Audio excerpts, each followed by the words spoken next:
La Grande Terre. That's what they call the main island of New Caledonia. It's a long piece of land in the middle of the Pacific Ocean.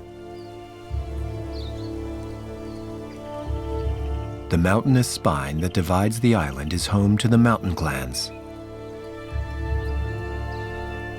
It's a long chain that stretches from north to south, creating an incredible variety of landscapes and climates. It's an Eden, an ideal setting for naturalists and lovers of diversity.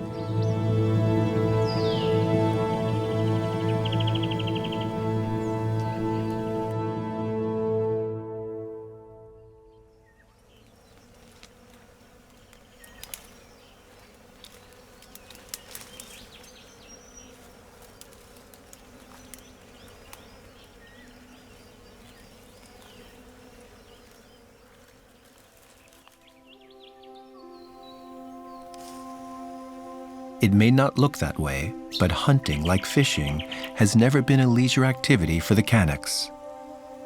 To this day, taking a life is always a matter of survival.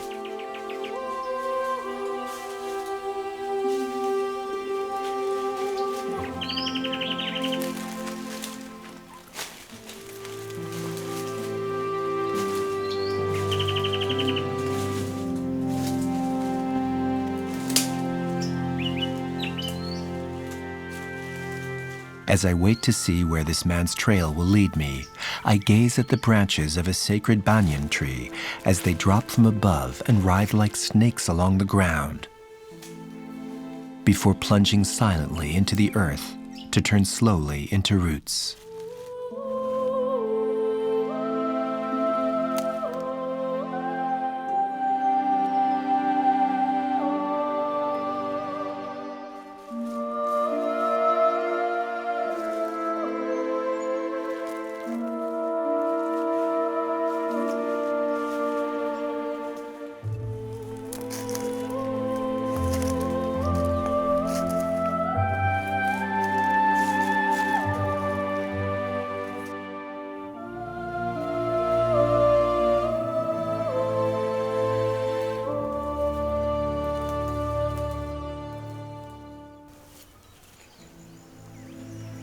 From the deepest valleys to the highest peaks, Kanak men have always hunted game in these forests. Wild ducks are particularly coveted, as well as big pigeons like the Notou or the legendary giant bat they call the Roussette. Right now, though, we're after deer.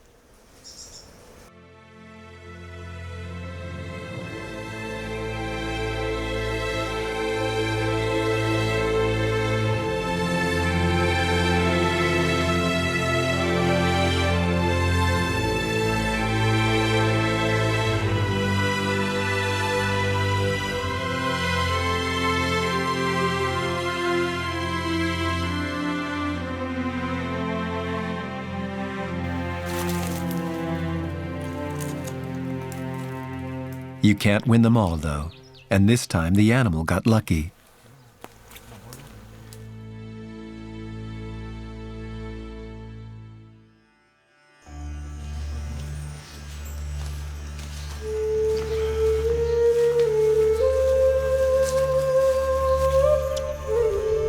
The hunter I met earlier introduces me to a friend of his and lets me follow them to a secret spot deep in the forest. There are many things hidden here in the heart of the forest, and places to which you have to be invited. The ancestors are watching, and sometimes a powerful taboo and the unseen presence of the guardian of the site are protecting it from intruders.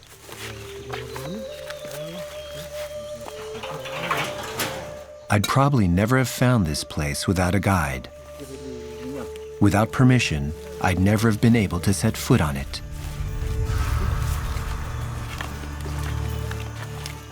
A yam field like this one is a lot more valuable than it looks. For here in New Caledonia, they venerate the earth more than almost anywhere else in the world. It's here in a field like this, deep in the forest, that a man can commune with Mother Earth. It's a cradle, a sanctuary, a place of communion, a special place.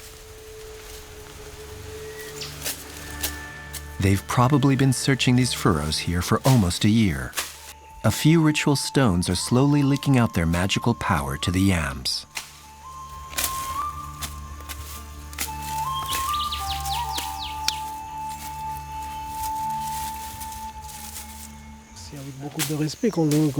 We handle the yams with a lot of respect.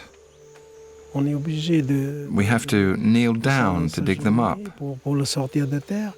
We're very careful with them when we put them in the pot. You can't throw them about. You have to take care of them. You have to take your time about handling them. A yam is like a baby for us.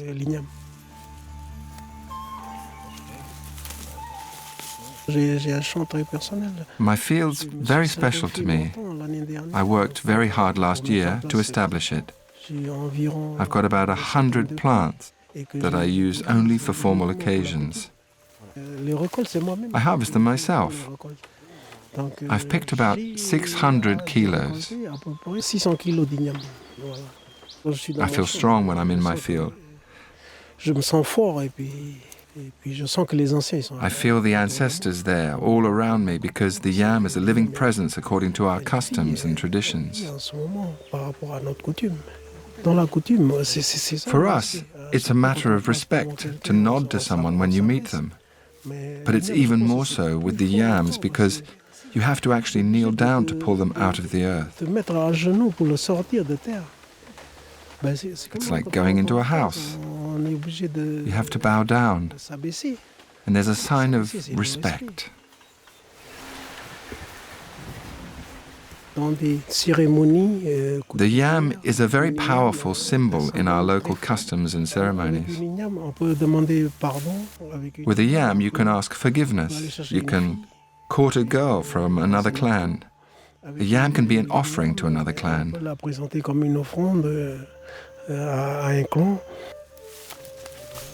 The yam is the fruit of 9 months' hard work.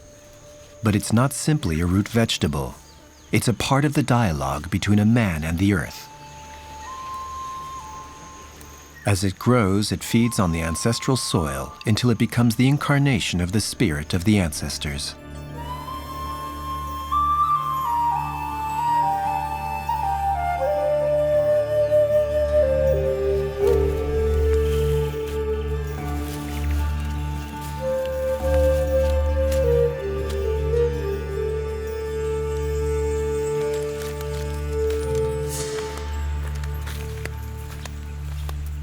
The difference between us and Europeans is that we, through our heredity, belong to the earth, whereas for Europeans, the earth belongs to them. A European can sell a piece of land and buy another somewhere else. A Kanak man, though, has to keep living from father to son on the land that he belongs to by inheritance.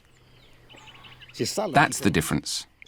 All of New Caledonia traditionally belongs to one clan or another, so we're all attached to this land here.